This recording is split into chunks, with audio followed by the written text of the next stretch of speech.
Horror कहानियां थी। कौन थी वो?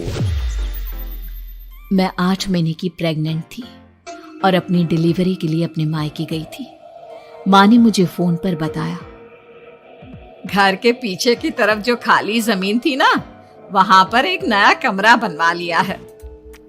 इतने सालों के बाद जैसे ही अपने घर में कदम रखा, कुछ अलग सा लगा।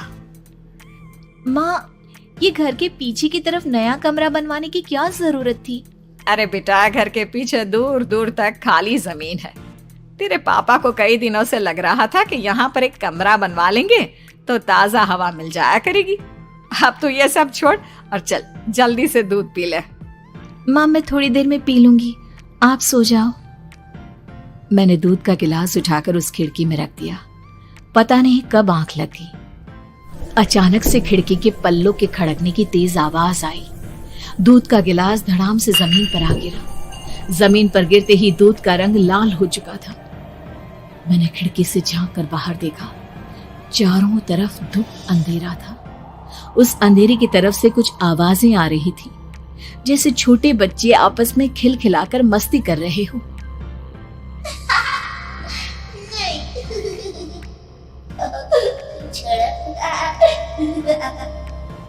इतनी रात को इतने घनघोर अंधेरे में बच्चों की आवाज कैसे आ रही है? घड़ी में वक्त देखा तो ठीक 12 बजे थे। देखकर मैं सन्न रह गई। बुरी आत्माओं और भूतों की कई कहानियां मैं सुन चुकी थी।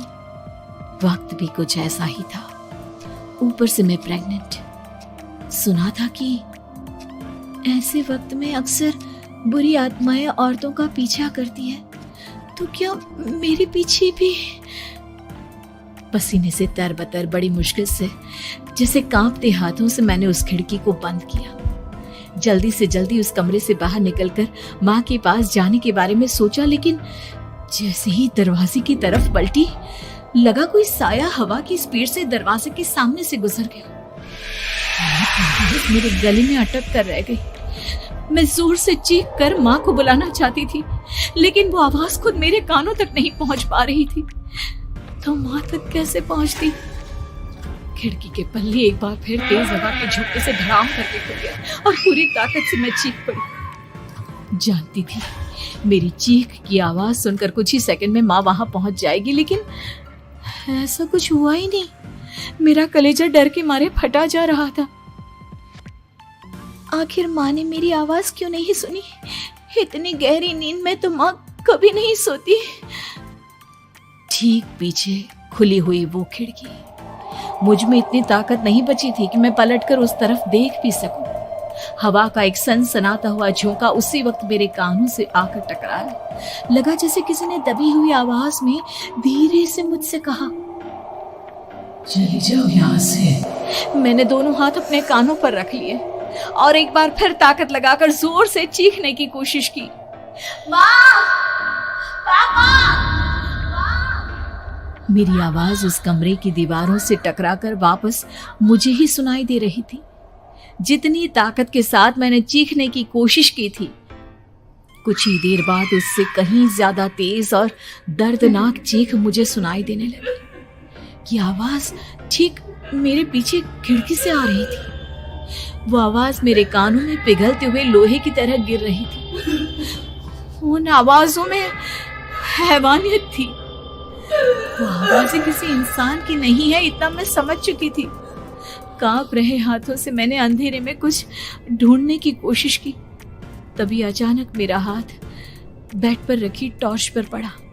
किसी तरह ताकत लगाकर टॉर्च का बटन ऑन किया, लेकिन ये क्या? सामने दरवाजे पर 3 छोटी लड़कियां खड़ी हुई थी। उनके हाथ में स्टील के चमचमाते हुए चाकू थे। मैं घबराकर लड़खड़ाई और पीछे की तरफ हटी, लेकिन तब तक वो मेरे पास आ चुकी थी। उनकी गर्दन टेढ़ी थी और उनके हाथों के वो चाकू मेरे पेट को निशाना बनाने को तैयार। मैं जोर से चीखी, नहीं, छोड़ दो मेरे बच्चे को, मत मारो, मत मारो, छोड़ दो मेरे बच्चे को। सोनाली, क्या हुआ बेटा? तू इतनी डरी हुई क्यों है? उठ बेटा, क्या हुआ? हड़बड़ाकर मैंने अपनी आंखें खोली। देखा तो दिन निकल आया था। माँ मुझे जगा रही थी। मेरा चेहरा पूरा पसीने से लथपथ था। क्या हुआ बेटा, तुमने कोई बुरा सपना देखा क्या? मैं अभी तक अपने पूरे होश में नहीं थी। वो मेरे बच्चे को मार देगी माँ।